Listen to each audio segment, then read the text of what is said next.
Is this my good friend Peter? Chip, how are you? I'm doing great. How about you? Fantastic. Another beautiful day, my friend. Yes, Hey, yes. thanks for taking time.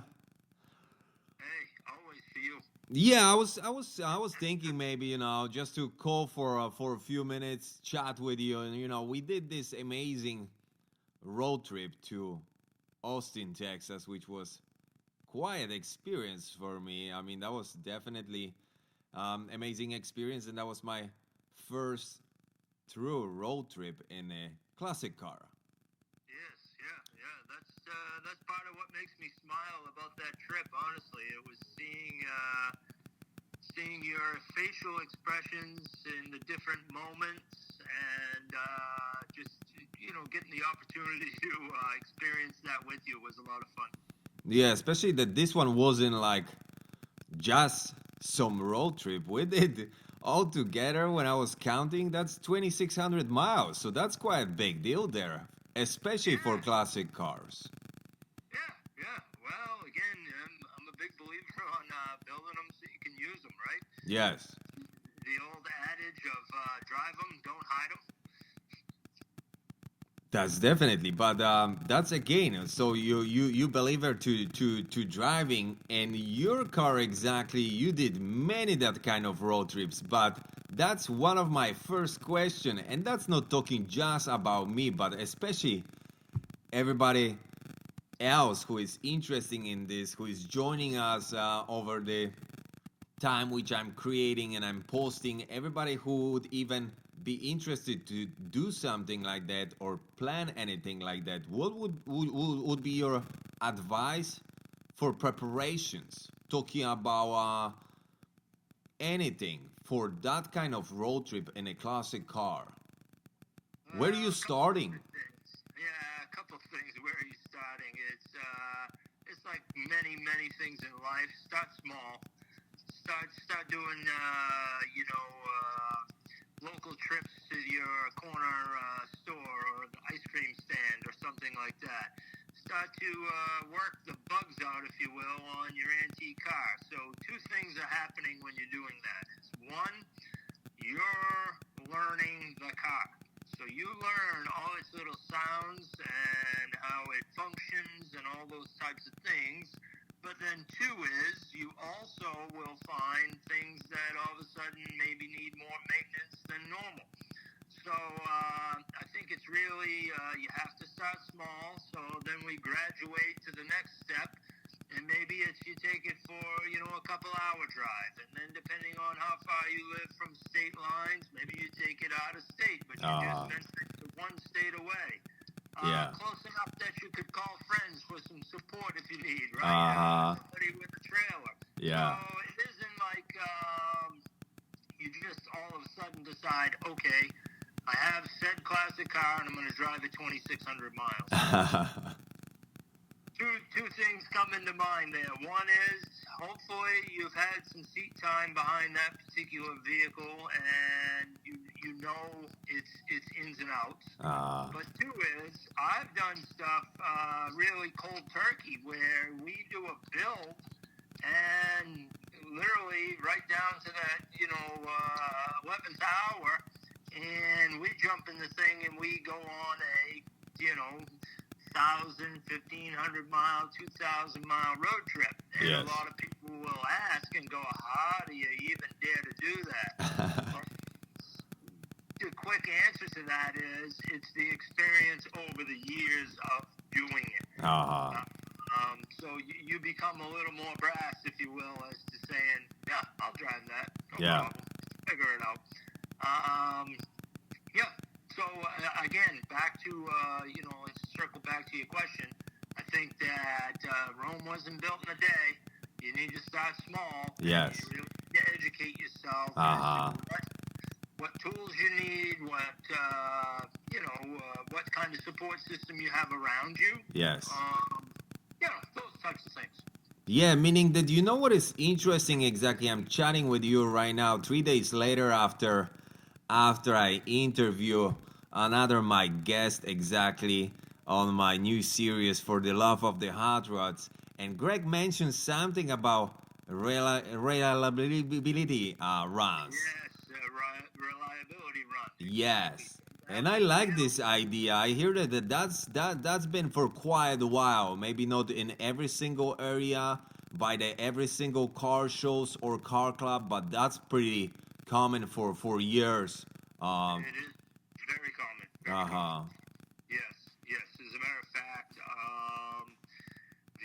we just did the Northeast Vintage Drags at New Oxford Dragway in Oxford, Maine, Yes. and part of their event on Friday night leading up to the event was what they call a reliability run.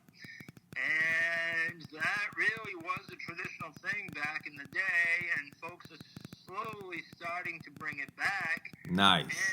And originally, it was exactly as it sounds, right? We were Yes. taking the vehicle and we were making sure it was reliable for Uh-huh. an hour drive or 50 miles or 100 miles. Yeah, and I, each time extend a little bit more and more, and during a few yeah, months, you're hitting some bigger road trips then. yes, yes, yes. I was fortunate enough to have the opportunity to listen to your last interview with Greg and his 34 Ford. It was really well done. And, you know, listening to Greg and him mention about the reliability run certainly leads me to say that I have some ideas up my sleeve for that area that Nice. I think we could start doing something. Fantastic.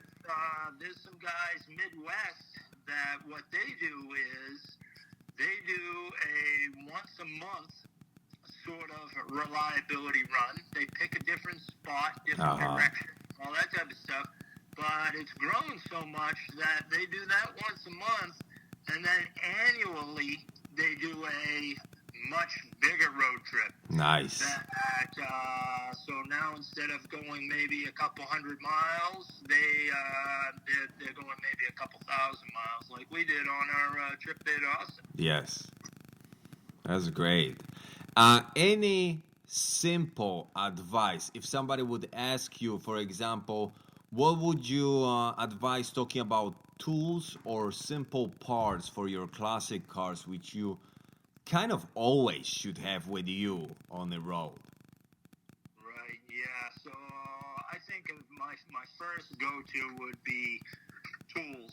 And when we say tools, you don't have to bring an entire tool chest, but just some of those really basic hand tools that you probably have in your household for any little, odd thing that pops up, to maybe even having in the trunk of your everyday driver.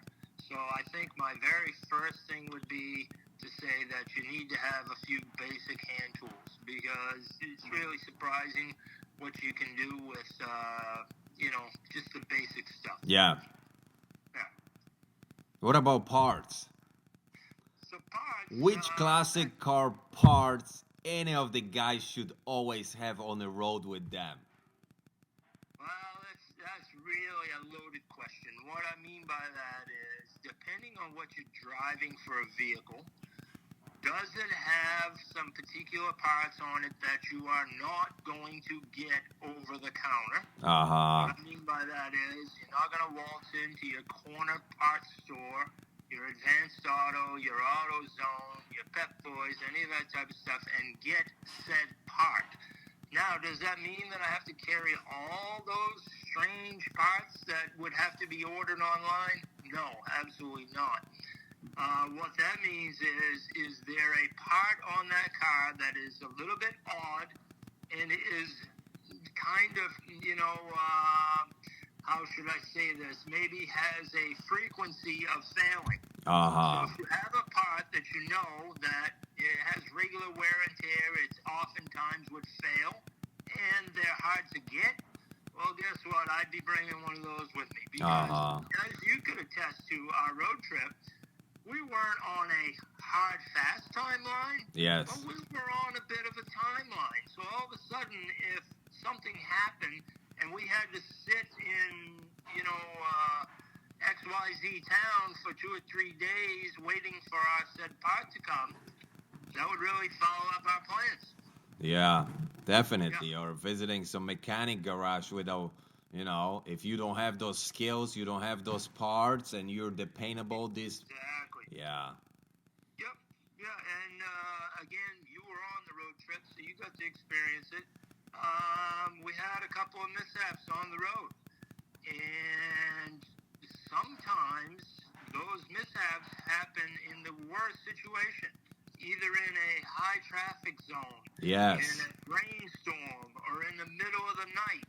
Well, in the middle of the night, we're not going to get parts at the corner store. We need to patch this up and get going. yep. So, And you touching exactly the question which I had ready too. The hiccups along the way, the fixing on the side of the road, your yeah, skills. How much your skills matter? How much matter that you know really your car? Meaning again that you didn't buy just this car 2 days ago and you shoot on a big road trip, which you mentioned a few seconds ago. Yeah, everything is important there. oh yeah, very, very important to be successful. The other thing I would say to be successful is if you there's always a certain level of risk involved, right? So Yeah. there's a certain level of risk involved every day when you step out of bed. But there's a certain level of risk involved. However, you also need to try to make sure that you're ready to sort of roll with the punches. You have a good sense of humor. You work good in stressful situations, so you can prepare yourself for something like this. Yeah. Yeah. What about talking about the entire road and road trip? What about planning the route exactly? How did you? Because we did exactly a few days in each way. How did you plan the entire road trip? How many miles did you prepare for each day? How you manage your car, your engine? Um, Okay.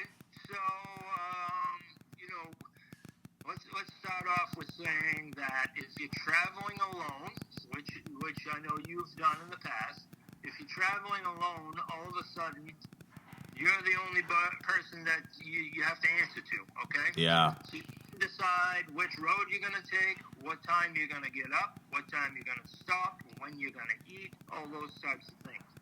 So now let's throw into the equation that you're going to travel with somebody else. Maybe it's one other person, maybe it's multiple people.